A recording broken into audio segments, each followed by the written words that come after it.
đâu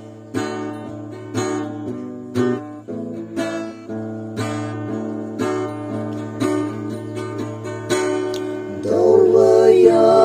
yên nắng khi mong gần như nắng từ nắng hao hơi nắng vắng là bờ mây tới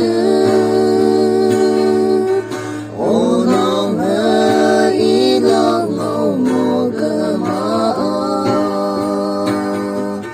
như vẫn ngày nhớ tay buông bao xuân cây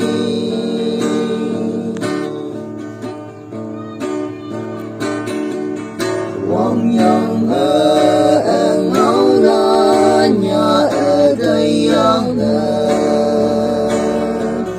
gần vui như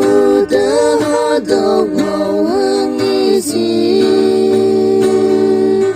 ở yên tôi lối mây chuyện như đâu ở kia sâu xì nắng ai rơi gì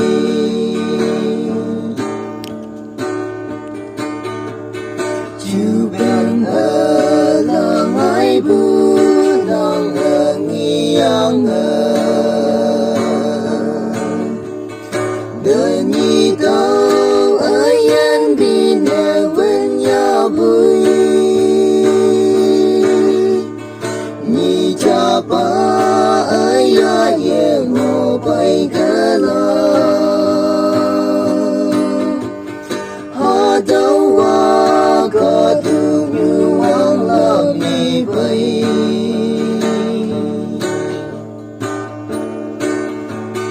mong gần như ở ya na sẽ ý tơ bay tơ ô đâu ta mong mèn ngay đây ô nong ấy lo ngô ngô cơ mà cây cứ nô cơ chẳng ở lại ở ý hà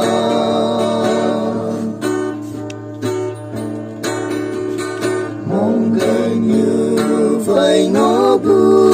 nhị hay ba cơ